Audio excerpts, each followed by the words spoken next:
Un saludo fraterno para todos nuestros oyentes. Bienvenidos a este espacio que hemos llamado Un día como hoy, lecciones para sobrevivir a una epidemia. En él vamos a conversar sobre las estrategias que se utilizaron finalizando el siglo XIX para mitigar la propagación de las epidemias en Antioquia. Nos encanta acompañarlos en sus casas y lugares de trabajo con estas historias y sobre todo contándoles un poquito sobre los saberes que heredamos de nuestros amados difuntos. A propósito del momento que hoy atravesamos como humanidad, desde el Cementerio Museo San Pedro somos conscientes y queremos rescatar las memorias y por supuesto las lecciones científicas y humanitarias que han quedado sobre las epidemias y las pandemias en la historia del país y de Antioquia específicamente. Les habla Ana Isabel Cadavid, coordinadora de investigación y contenidos del Cementerio Museo San Pedro, y los invito para que disfruten conmigo este viaje a través del tiempo.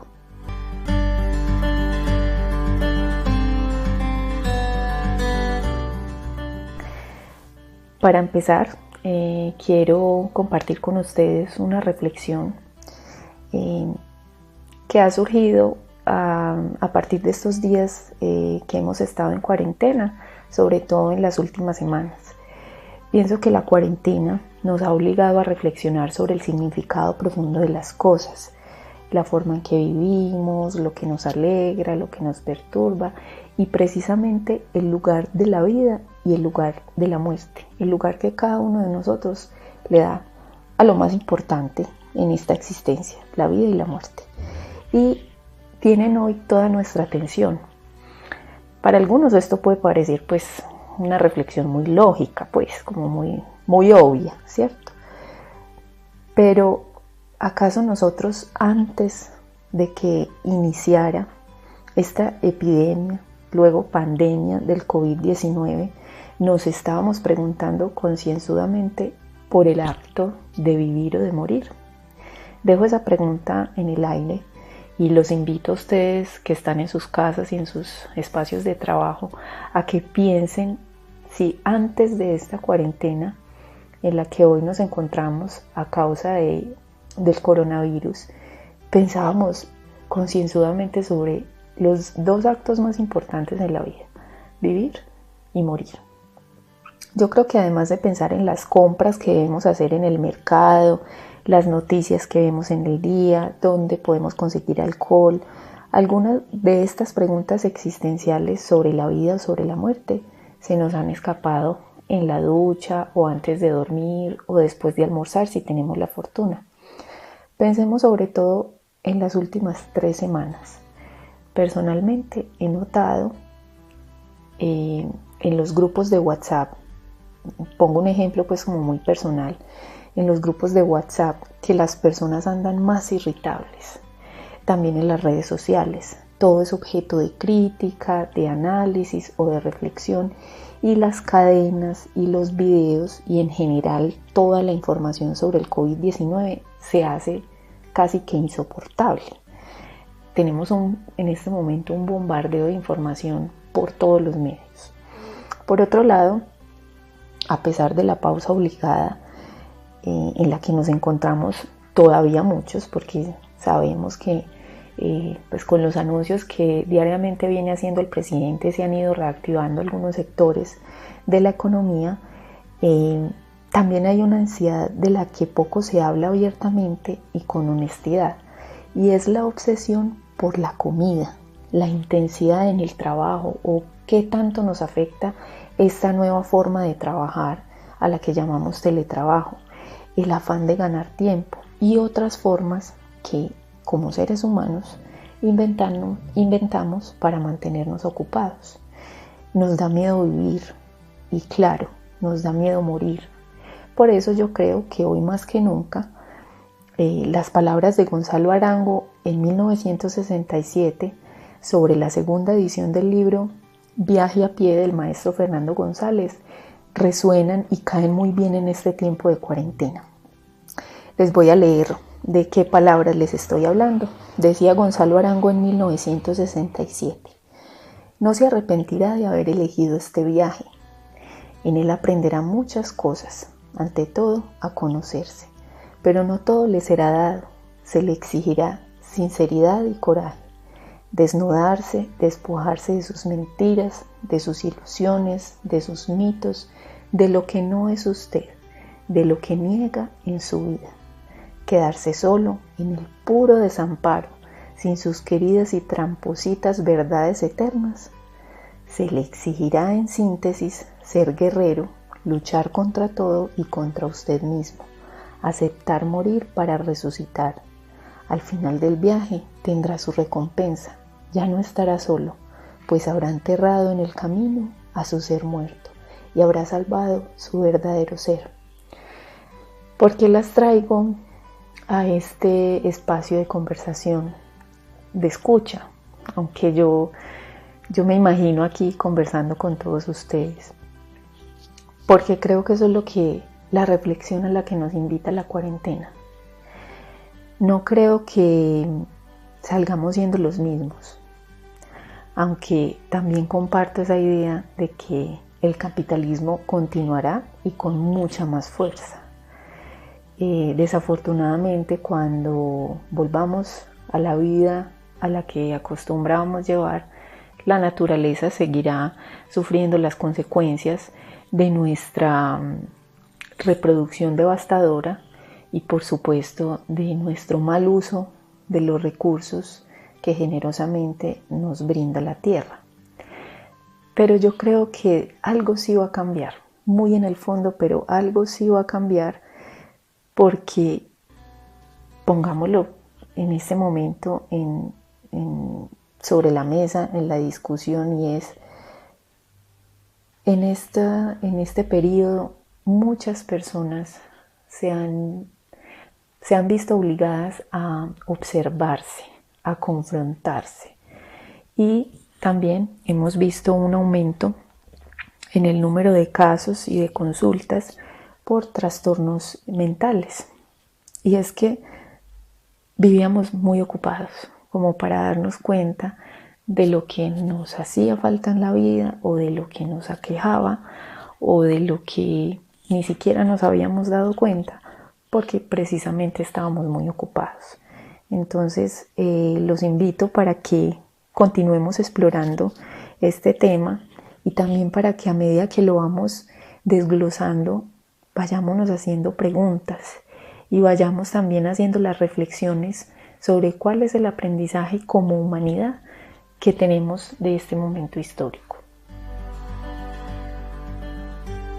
¿Cómo era entonces Medellín en la segunda mitad del siglo XIX?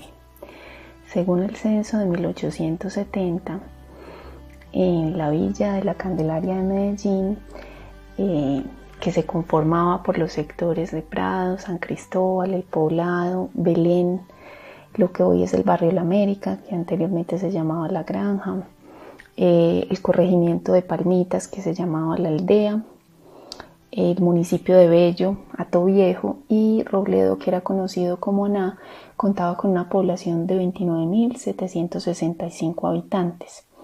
Pongo esta cifra para establecer un punto de comparación con lo que era en ese momento y lo que es hoy mitigar una epidemia o mitigar una pandemia con los recursos con los que contaba en ese momento y con los que cuenta hoy la ciudad. Según el DANE, la población metropolitana del Valle de Aburrá es actualmente de 3.731.447 habitantes. Seguramente algunos de ustedes dirán que es obvio que la mitigación o que la gestión de una pandemia con 3 millones de habitantes es mucho más compleja que la que sucedía en 1870. Pero tengamos en cuenta los recursos y la infraestructura que tenía la naciente ciudad en ese momento. No contábamos en ese entonces con alumbrado público. No tenía la ciudad un acueducto organizado y aséptico. Tampoco había un sistema de alcantarillado. Y tampoco teníamos, por ejemplo, la plaza de mercados cubierta de Guayaquil, que fue la primera finalizando el siglo XIX. Y el cuerpo médico que existía en la ciudad eran unos pocos señores, hombres que habían tenido la oportunidad de viajar a Francia y formarse en las escuelas que existían allá en ese momento y que cuando regresaron a la ciudad empezaron precisamente con la formación con la creación de la Escuela de Medicina, hoy Facultad de Medicina de la Universidad de Antioquia. Por supuesto, esos médicos no tenían la capacidad para atender una emergencia que se presentara en ese momento entre 29.000 habitantes. Y fue gracias a la fundación de la Escuela de Medicina en 1871, cuando se empezaron los cursos de anatomía, de biología, y posteriormente con la fundación de la Academia de Medicina de Medellín en 1887, que empezó como otro rumbo en términos de calidad de vida y de expectativa de vida para la ciudad. Como les decía, el acueducto no existía. Estaban en ese momento en la ciudad unas fuentes de agua que no era agua corriente, y las personas tenían que desplazarse para obtener el líquido.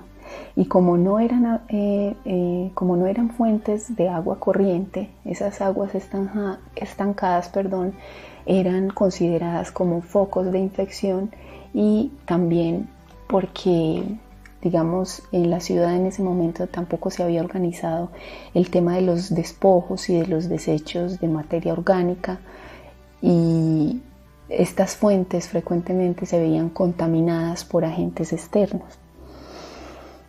Y no contamos con el alumbrado público hasta 1898. Entonces dimensionen cómo era la atención médica en esa época.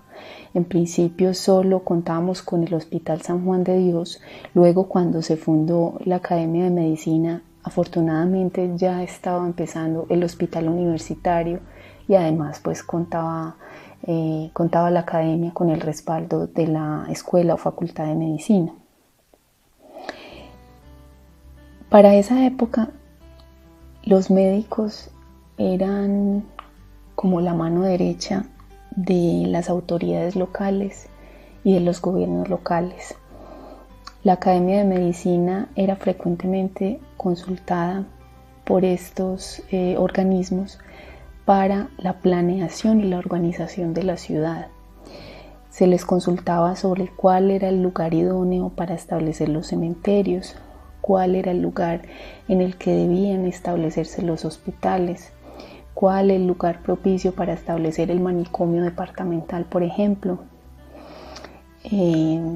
cuál debía ser el espacio de la ciudad donde se botaran los desechos y las basuras, etc. Entonces yo me atrevería a decir que los médicos en esa época también eran una autoridad, eran parte de esa autoridad, eran parte vital de la organización, de la planeación para el desarrollo de la ciudad. Y precisamente por ese papel que jugaron en ese momento, la academia empezó a crear las comisiones permanentes. Las comisiones permanentes se hacían sobre las diferentes especialidades médicas. Entonces había comisiones de higiene, comisiones de obstetricia, comisiones de pediatría, etc. Y esas comisiones se hacían precisamente para vigilar y observar desde un punto de vista clínico y desde un punto de vista social la salubridad en términos generales de la población y también la evolución de las enfermedades que aquejaban a la sociedad en ese momento. Entonces, por ejemplo, las comisiones permanentes de higiene se encargaban de vigilar el ornato y el aseo de los espacios públicos, las prácticas y los hábitos de salubridad en la población, etc. Y es importante también mencionar que el enfoque de la medicina en esa época tenía como tres bastiones, y eran el alivio del dolor, el estudio de los trastornos sanguíneos y el control de las infecciones, de acuerdo con las investigaciones que habían hecho en Francia Pasteur y Lister. Y fue por eso que la academia dedicó, diría yo, que la mayoría de su trabajo a la investigación y a la observación médica de las epidemias, de las enfermedades infecciosas y de las enfermedades virales que azotaron la ciudad finalizando el siglo XIX. La Academia de Medicina tuvo un propósito fundamental y era el de generar una conciencia en Medellín de la higiene pública. Y es gracias a estos médicos, a estos hombres que tuvieron la oportunidad de formarse en primer lugar en Francia y posteriormente ya finalizando el siglo y comenzando el siglo XX, muchos de ellos fueron a especializarse a las escuelas de medicina en Estados Unidos. Es gracias a ellos que hoy tenemos unos hábitos saludables como por ejemplo el baño diario, el consumo y el uso de agua potable, el aseo en los espacios públicos, el tema de el barrer, el trapear, el sacudir el polvo, el regar con agua los jardines, el tema de desechar las basuras en un lugar apartado de la población y por supuesto el trazado urbanístico de la ciudad, teniendo en cuenta los lugares donde debían ir los hospitales y los cementerios.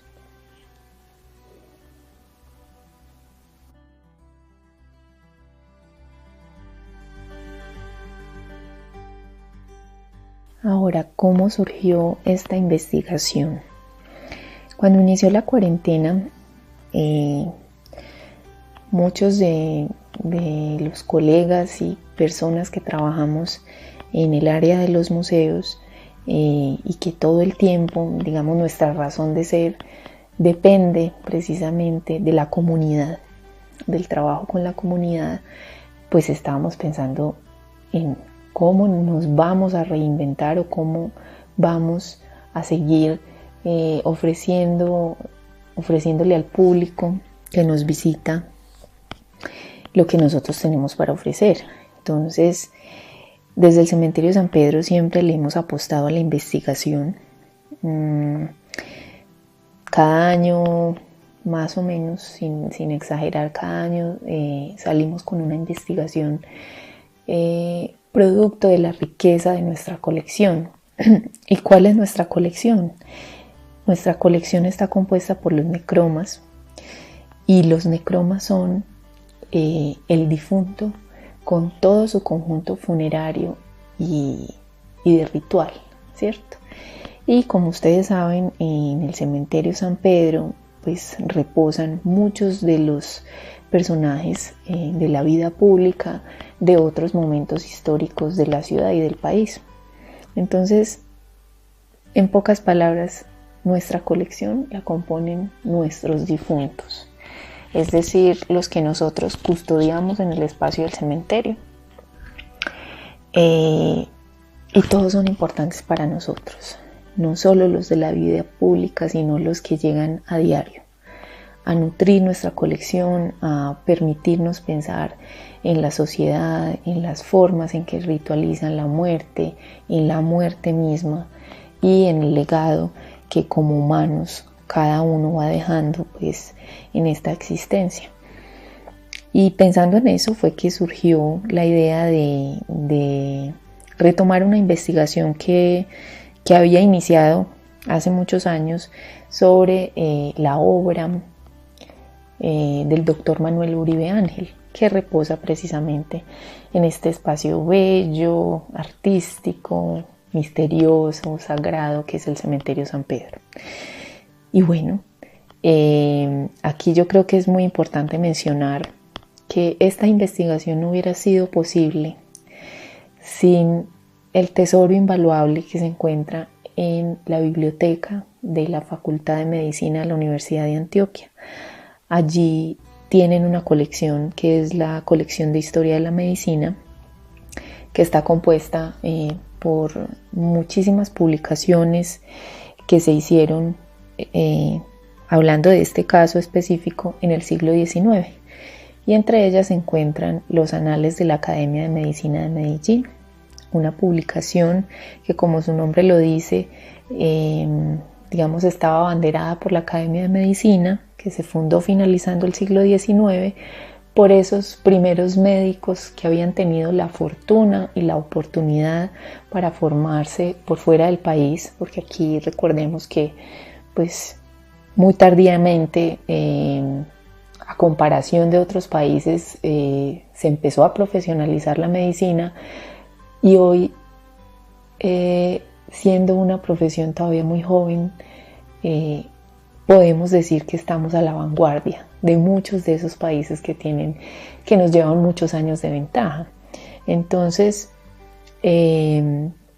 gracias a que en la Universidad de Antioquia reposa este valioso archivo, pues pude retomar esa investigación sobre las publicaciones que hizo don Manuel Uribe Ángel acerca de las epidemias que azotaron el Valle de Aburrá finalizando el siglo XIX.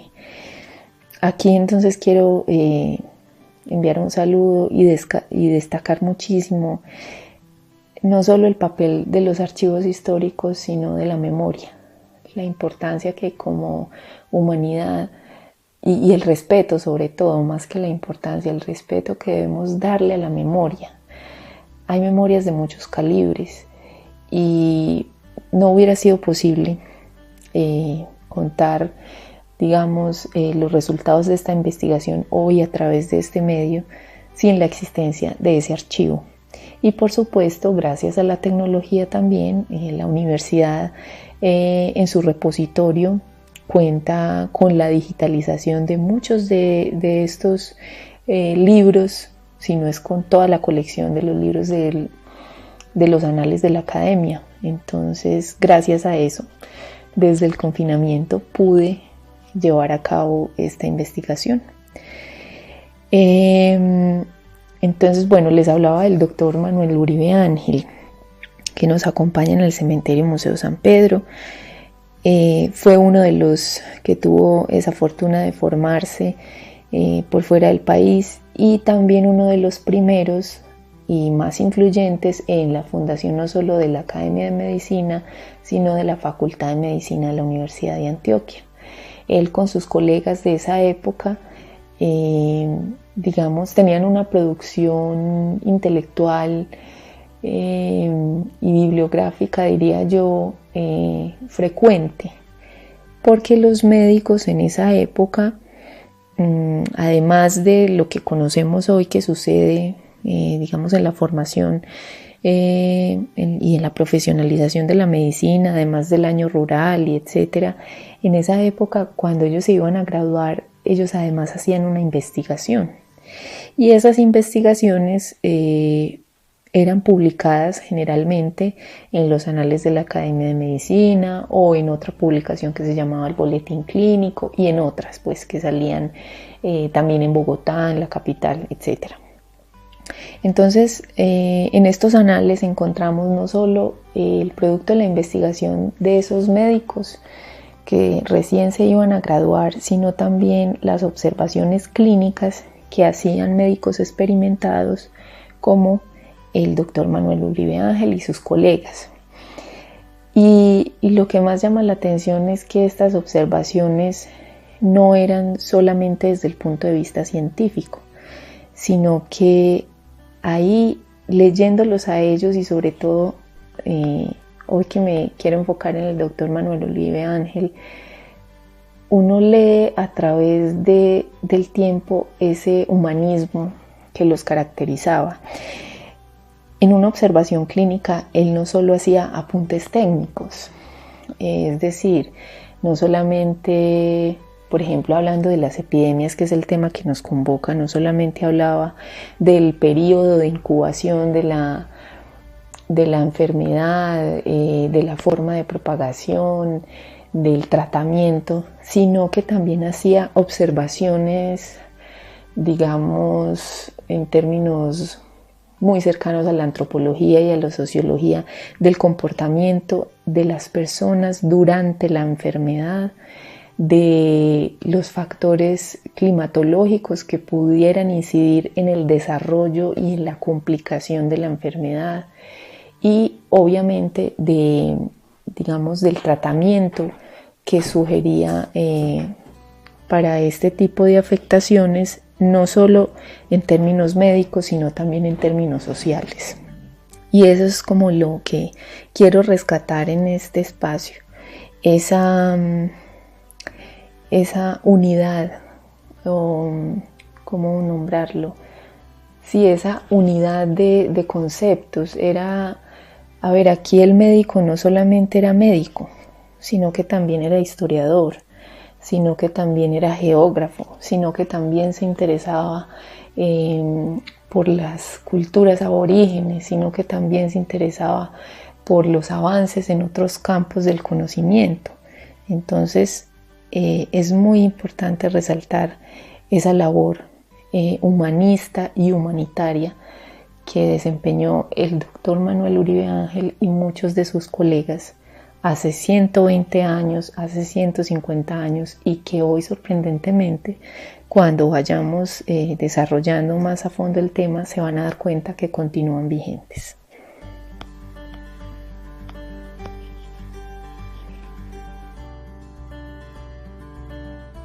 Ahora bien, ¿cuáles eran los principales problemas de salubridad en Medellín finalizando el siglo? Según el doctor Rafael Campuzano, en un artículo que escribió para los Anales de la Academia en 1889, los problemas de higiene y salubridad en la ciudad se debían principalmente a la mala calidad del aire, a los cambios súbitos de temperatura atmosférica muy propios de este territorio y a la malísima calidad y distribución del agua. Según el médico, estos problemas se debían en gran parte a las malas prácticas de algunos ciudadanos que hacían que la ciudad fuera sumamente desaseada. Él expone que el problema tal vez más álgido se debía a la falta de fuentes comunes de agua corriente, y eso se sumaba al hábito que tenían algunos vecinos de arrojar las basuras y los despojos de materias orgánicas en los solares de sus casas, lo que según él viciaba el aire y además causaba fiebres y otras enfermedades malignas. A pesar de estos problemas que él enumera o describe en su artículo, también deja un espacio para rescatar las acciones colectivas de parte de las autoridades locales en cabeza del gobernador y de la Academia de Medicina. Resalta, por ejemplo, la costumbre benéfica que se empezó a adquirir en la ciudad de botar las basuras por fuera de la población y la construcción de fuentes de agua corriente, de alcantarillas y de desagües. Estas iniciativas fueron propuestas en varias ocasiones desde la Academia de Medicina, además de la construcción de la canalización, de los cauces de agua, tanto del río Medellín como de las otras quebradas que regaban la ciudad, y la extracción de las basuras de una manera metódica y formal que se hiciera 2 veces por semana. Si hoy nosotros reflexionamos sobre estas actividades que se propusieron en esa época para mejorar la calidad del aire, la calidad del agua y, en términos generales, la higiene de la ciudad, pudiéramos decir que tal vez esos inconvenientes o esas dificultades que tuvieron en esa época la población y las autoridades y los médicos están hoy solucionadas. Pero si vamos un poquito más allá y nos detenemos a pensar en cada una de ellas, especialmente en el tema del agua, nos damos cuenta que hasta hoy seguimos compartiendo con esos habitantes del siglo XIX un problema que no hemos logrado resolver o al que no le hemos dedicado el suficiente esfuerzo, y me refiero a la utilización del agua. En esa época, como exponía el doctor Camposano en su artículo, la ciudad no contaba con un alcantarillado público, no contaba con sistemas de desagües y en medio de las calles existían lo que se llamaban las acequias y por ahí corrían los desechos, los animales muertos y la cantidad de basuras que los habitantes pudieran arrojar allí. Asimismo, como contaba él en su escrito, las personas no contaban con el servicio de agua directamente en sus casas, sino que se tenían que desplazar hacia las fuentes públicas que había en la ciudad para extraer el líquido. Y en un principio estas fuentes no contaban con agua corriente, sino que se trataba de fuentes de agua estancada. Y por supuesto, por esta condición se convertían en focos de propagación de enfermedades, de infecciones, etc. Hoy contamos con un servicio de agua, la mayoría de la población, no todos, aunque el agua es un derecho fundamental. Contamos con un servicio de agua que nos llega directamente a nuestras casas. Contamos además con un servicio de alcantarillado, de acueducto y, por supuesto, la recolección de basuras se hace en la ciudad y en cada una de las poblaciones 2 veces por semana. Sin embargo, como les decía, no hemos llegado a un punto de equilibrio en el que podamos convivir con el recurso natural del agua sin contaminarlo. Era un problema que tenían en el siglo XIX, como lo expone el médico Camposano, y es un problema que continuamos teniendo hoy. A pesar del desarrollo, de la tecnificación, del progreso, entre comillas, de los avances en las actividades humanas, no hemos logrado un crecimiento, no hemos logrado un desarrollo que no perturbe el cauce del agua y que además no contamine sus fuentes y que además no escasee, digamos, su curso entre las ciudades y entre las poblaciones. Es una reflexión que quiero dejar sobre la mesa. Y por supuesto es como un llamado como a ese sentido común que nos hace pensar en esos desarrollos que hemos tenido en la ciudad, pero también en esas dificultades que no hemos logrado solucionar, no solamente en este territorio, sino a nivel mundial. El doctor Manuel Uribe Ángel nos comparte en 2 de sus artículos publicados en los Anales de la Academia sus observaciones sobre epidemias que azotaron a la población de Medellín finalizando el siglo. La primera se trata de una epidemia de sarampión registrada en 1890 y la segunda de un brote de tisis o tuberculosis registrada en 1898. Sobre la primera nos cuenta que a la ciudad habían llegado informaciones de un gran número de víctimas que había cobrado esta epidemia en la República del Ecuador.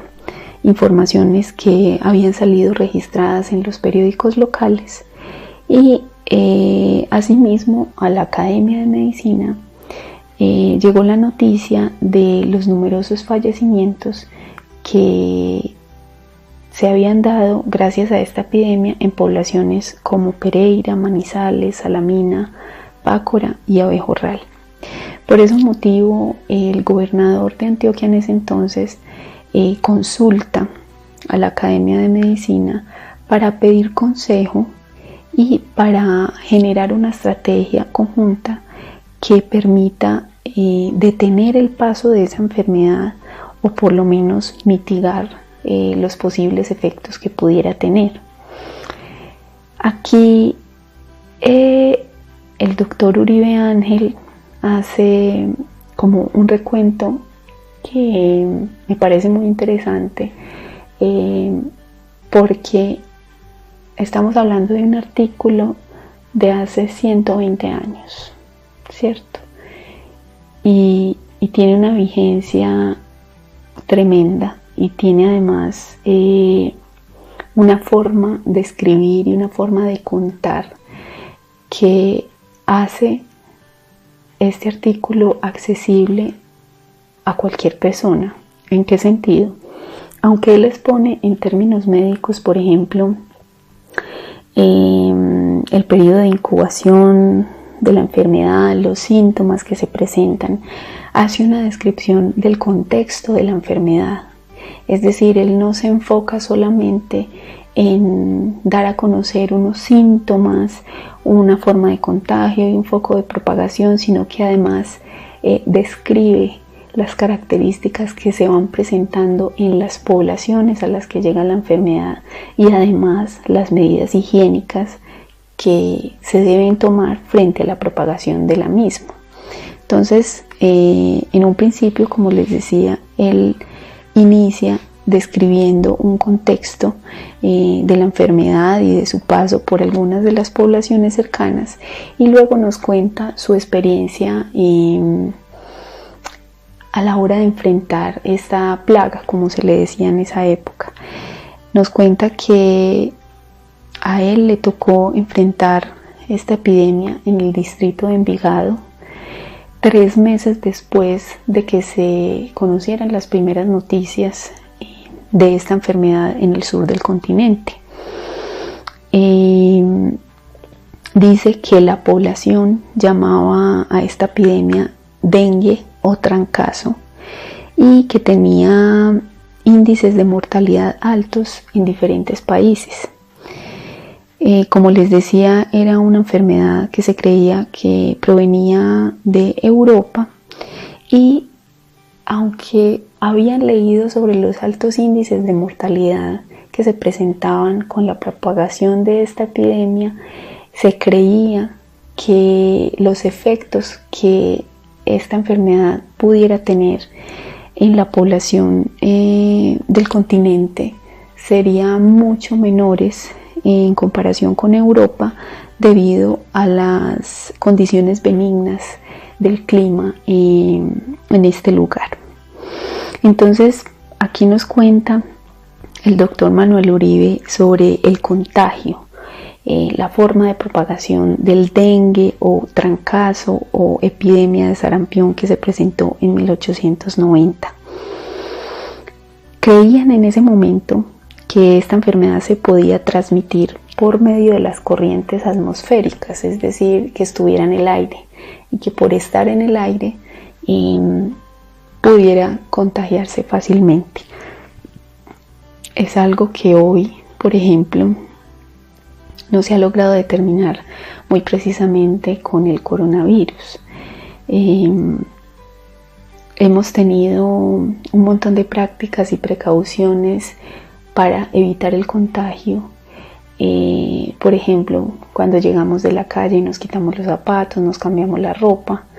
Algunos documentos y algunas investigaciones afirman que el coronavirus permanece en el aire, que se puede uno contagiar estando en lugares o en zonas contaminadas. Otros no le dan tanto crédito a estas afirmaciones, pero es la misma, digamos, son las mismas preocupaciones y las mismas preguntas que se estaban haciendo hace 120 años, en 1890, con la propagación de esta epidemia de sarampión. Entonces se creía que se podía transmitir a través de las corrientes atmosféricas. Sin embargo, dice el doctor Manuel Uribe Ángel que los higienistas de esa época creían que era muy poco probable. Ellos argumentaban que la que el contagio de esta enfermedad se daba era por contacto directo con personas y con muebles que estaban contaminados desde el principio. Asimismo habla sobre el foco de propagación. Entonces aquí es muy interesante porque, como les contaba al principio de esta grabación, los médicos no solo se interesaban por ese tema técnico científico de las enfermedades, sino que hacían una evaluación de todo el contexto social, del contexto geográfico, de la evolución de la enfermedad en la población, del cambio en el estado anímico de los pacientes, etc.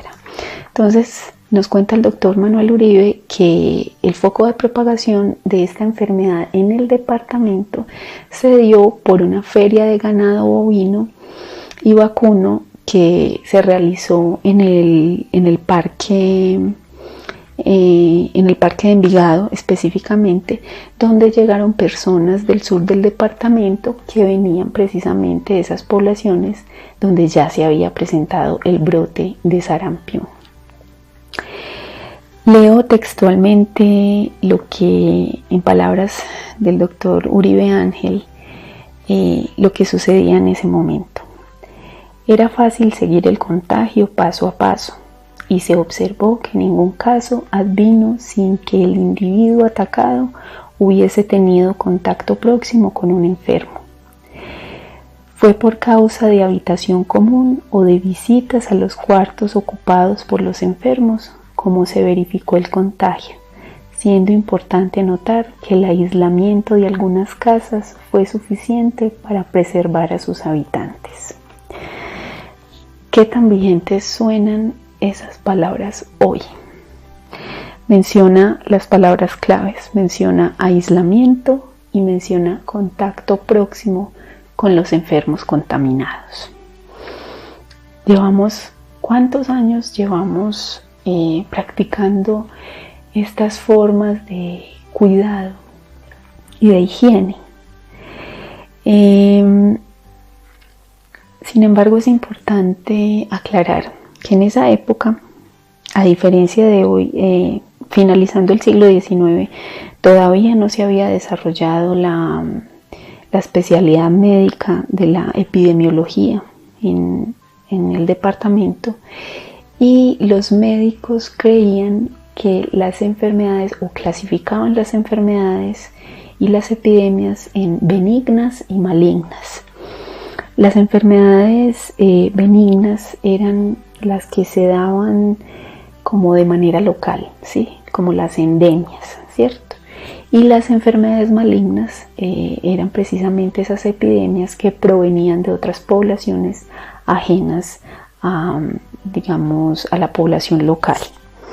Según el doctor Manuel Uribe Ángel, estas enfermedades malignas eran de una gravedad alarmante y, de acuerdo con esa gravedad, pedían la intervención inmediata y la observación clínica para tratar de contrarrestar los efectos mismos de la enfermedad y, por supuesto, de evitar la muerte. Nos cuenta que el periodo de incubación de esta epidemia de sarampión y dengue se daba en un periodo entre 8 y 12 días, y posterior a ese periodo de incubación, el doctor Manuel Uribe Ángel hace una descripción detallada de los síntomas de la epidemia, entre los que aparecían la bronquitis, la neumonía, la dificultad o imposibilidad para respirar, y la bronconeumonía también era uno de sus síntomas. Me sorprendió cuando yo estaba leyendo este artículo la similitud entre los síntomas que hoy verificamos con el COVID-19. No solamente en los síntomas, sino también la similitud como en el periodo de incubación y, por supuesto, en la la estrategia y como en la primera medida que se toma en estos casos de epidemia, que es el aislamiento social. Por otro lado, ¿qué dice el doctor Manuel Uribe Ángel? Quiero citar aquí textualmente otras palabras que nos comparte al final de su artículo, y es para reforzar una idea de la importancia de la veracidad histórica y de la rigurosidad con que los médicos, finalizando el siglo XIX, realizaban sus observaciones clínicas y hacían como unas bitácoras médicas en las que anotaban toda la evolución de determinadas dolencias, enfermedades, epidemias, brotes, virosis en cada uno de los pacientes. Es decir, ellos no hacían una descripción generalizada o, por decirlo así, descontextualizada del padecimiento que tuviera cualquier persona, sino que puntualmente hacían una bitácora por cada paciente que atendían. Dice lo siguiente: con peligro de caer en repeticiones, pero obligado por la severidad histórica que pide la narración de los hechos, habré de volver con algunas reflexiones sobre los síntomas enumerados, a tiempo de exponer el giro que toma la enfermedad y el método terapéutico empleado para combatirla. ¿Cuál es como el esqueleto de este documento que escribe el doctor Manuel Uribe? Como les decía, empieza relatando como unos hechos históricos, unos hechos de evolución de la enfermedad, dónde se originó, cómo se va dando su evolución. Luego nos describe un poco el contexto en que se incuba la enfermedad en la población del departamento. Nos da a conocer las formas del contagio y el periodo de incubación. Y posteriormente pasa a describir el tratamiento y las recetas y las recomendaciones para llevar no solamente la enfermedad, sino el periodo de convalecencia. Es bien interesante, digamos, la receta o las recomendaciones que da el doctor Manuel Uribe Ángel para el tratamiento de esta enfermedad. Así como hoy no contamos con una vacuna todavía para el COVID-19, en ese momento tampoco contaban ellos con una vacuna para esta epidemia de sarampión y de dengue. Entonces él recomienda lo siguiente: los médicos deben ordenar el aseo cuidadoso de los enfermos y de las piezas de habitación, los muebles de uso común, el lavado de ropas y prescripción de irrigaciones fénicas o empleo adecuado de antisépticos. Aquí quisiera yo, digamos, redondear esta idea que da el doctor Manuel Uribe, haciendo la siguiente anotación, y es que la mayoría es tan diciente el asunto de que la mayoría de las enfermedades virales, infecciosas, se resuelven con un asunto del cuidado y del aislamiento que profundamente está enmarcado en el tema de la asepsia. Y la asepsia conlleva el uso del agua. La asepsia conlleva las prácticas saludables de habitar en el ecosistema. La asepsia conlleva a una pureza en el aire también. Y se asemejan mucho a las reflexiones que hacíamos anteriormente sobre el uso de los recursos naturales y el cuidado del hábitat en el que nos encontramos.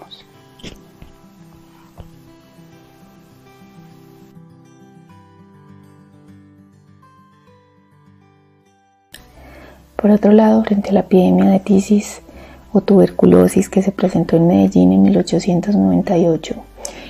El doctor Manuel Uribe Ángel describe una serie de observaciones y consejos higiénicos para contener los contagios.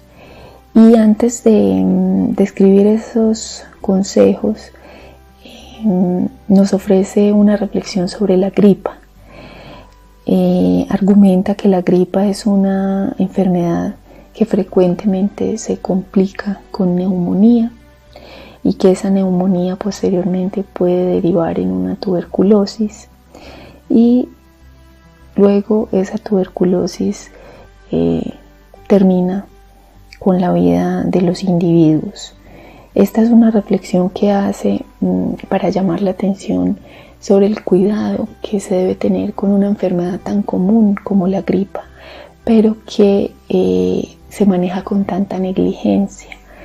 Y aquí también hace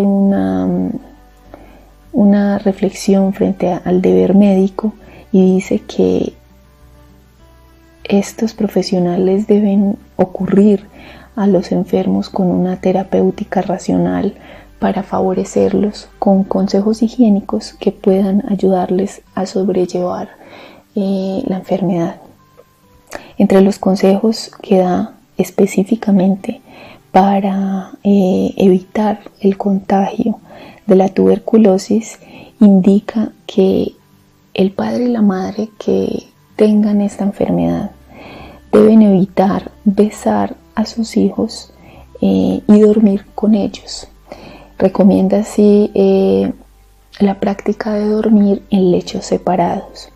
Por otro lado, dice que los individuos sanos no deben visitar a los que se encuentran enfermos y asimismo no deben utilizar la ropa, ni los elementos, ni las mantas con que se cubren aquellas personas que padecen tuberculosis.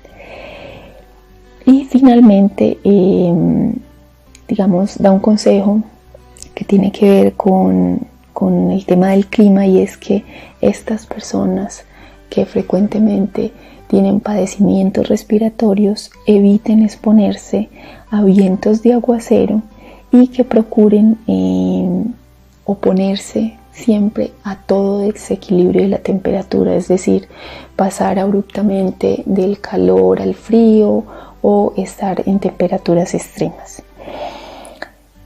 Aquí, aunque este artículo, a diferencia del de 1890 sobre la epidemia de sarampión, es un poco más corto y habla muy puntualmente de los consejos para evitar la tuberculosis, sabemos que en esa época tampoco tenían un tratamiento efectivo contra esta enfermedad. Él aquí nos ofrece una reflexión que considero la más importante y la más bella de toda esta investigación, y tal vez la que tiene más vigencia y la que tiene más profundidad, la que nos lleva a pensar esta situación por la que estamos pasando actualmente con mucha sensatez. Quiero leer textualmente el consejo que da Manuel Uribe Ángel, y que estas palabras parecen proféticas, y es un consejo que pienso yo le da a sus colegas, a los médicos que posteriormente se van a formar y van a ejercer la profesión, y creería yo que en general a la humanidad. Dice así: perfeccionar los principios higiénicos en esta, como en todas las dolencias, es un asunto de vital importancia, porque más tarde la higiene estará encargada de pronunciar la última palabra para la conservación de la salud y la prolongación de la vida humana. Por lo que a mí me toca, abrigo la convicción de que cuando la higiene llegue a la perfección a que aspira, los que mueran serán más viejos, los vivos más robustos, la raza más bella, las boticas más pequeñas, la terapéutica más sencilla y los médicos más escasos. ¿Qué importancia tienen estas palabras de Manuel Uribe Ángel, escritas el 6 de octubre de 1898, hace 121 años. Y son palabras que no han perdido la potencia, que no han perdido la rigurosidad de la observación, que no han perdido la profundidad. Esta es tal vez, como les decía, el hallazgo más bello, el hallazgo más importante para mí en esta pequeña investigación que realicé esculcando las anotaciones y las memorias y las bitácoras de estos médicos que publicaron sus artículos en los anales de la Academia de Medicina de Medellín.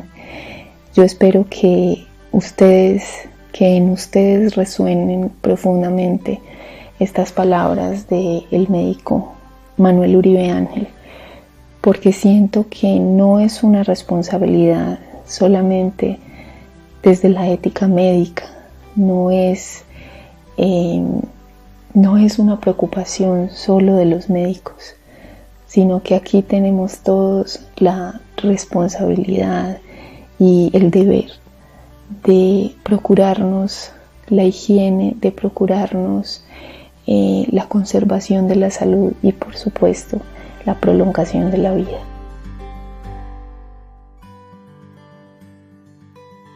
Muy bien, hemos llegado al momento final de este espacio virtual, radial, y quiero compartir con ustedes las conclusiones que he elaborado a partir no solo de la lectura del doctor Manuel Uribe Ángel y de otros artículos de otros médicos en los anales de la Academia de Medicina de Medellín, sino también de la lectura de lo que estamos viviendo hoy. Todo es objeto de lectura y podemos establecer de alguna manera un puente entre el pasado y entre el presente para reflexionar acerca de cómo en otro momento histórico esos habitantes del Valle de Aburrá afrontaron una epidemia, cómo se comportaron, qué estrategias se implementaron, pero no solo desde el punto de vista médico, sino también desde el punto de vista social. Entonces, bueno, estas son las conclusiones a las que he llegado y espero que ustedes también desde sus casas, desde sus lugares de trabajo, estén pensando además qué conclusiones sacan ustedes de toda esta situación por la que está atravesando la humanidad en este momento. Pienso que ya hemos tenido muchas experiencias previas a lo largo de la historia sobre epidemias y pandemias. La lepra nos ha acompañado desde antes de Cristo y hoy todavía se encuentra presente en algunas regiones de la India, por ejemplo. Entonces, aquí pienso que qué importante es el desarrollo de la epidemiología, qué importante es el desarrollo de la genética, de la patología, de la estadística y de todas las ciencias médicas. Pero qué importante además, pienso yo, es desarrollar una vida consciente de la responsabilidad colectiva y de la responsabilidad individual que cada uno de nosotros tenemos frente a las demás especies que cohabitan con nosotros, en términos generales, frente a la naturaleza. La pandemia de hoy nos confronta sobre el control de la natalidad, nos confronta sobre el abuso que hacemos nosotros en la utilización de los recursos naturales. Nos confronta sobre el egoísmo en que hemos edificado nuestros proyectos de vida como especie. En pocas palabras, qué importante la salud y la higiene físicas, pero más aún, pienso yo, la salud y la higiene mental. Por otro lado, la medicina también es una ciencia social. Esta es quizás la conclusión que más destaco dentro de lo que escribí acerca de esta investigación, y es que la medicina también es una ciencia social. Leyendo las observaciones de maestros como el doctor Manuel Uribe Ángel, eso nos queda claro. Por supuesto, el avance de la ciencia médica ha tenido un desarrollo sin precedentes en términos científicos y tecnológicos, pero yo los invito a que nos preguntemos, ¿acaso hoy en este mundo globalizado y tecnificado, los médicos y los profesionales de todas las áreas tienen espacio y tienen tiempo, y además tienen un carácter impulsado desde los primeros semestres de formación para desarrollar una inalterable vocación humanista? Dejo esa pregunta para que cada uno reflexione. El humanismo es una responsabilidad compartida, es algo que siempre he pensado, una responsabilidad compartida entre todos los ciudadanos del mundo. Humanismo que ha estado ausente en la planeación de los sistemas de salud, humanismo desvirtuado en numerosas ocasiones por los gobiernos frente a la comunidad científica y de investigadores, humanismo desconocido por los sistemas políticos y económicos. La medicina y todas las áreas del conocimiento son y deben ser sociales.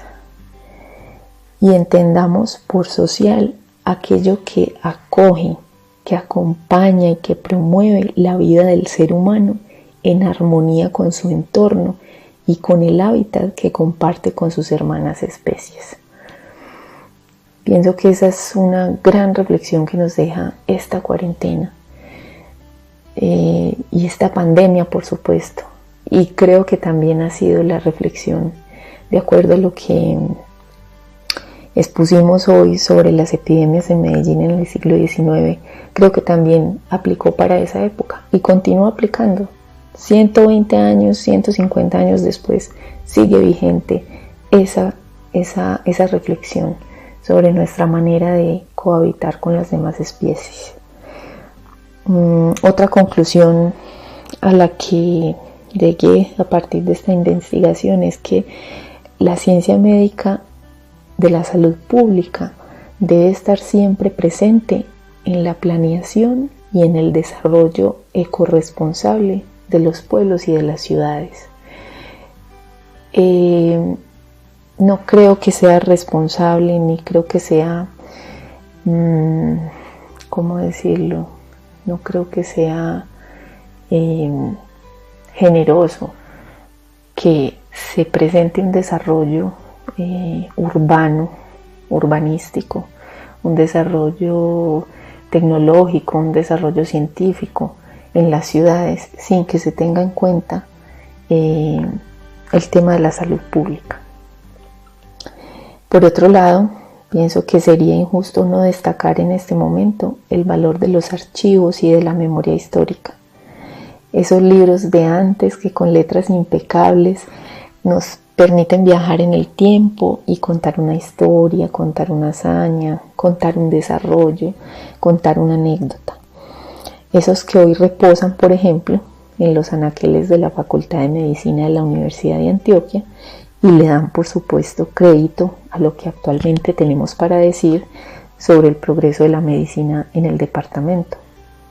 Y desde luego la memoria, que toda ella es histórica.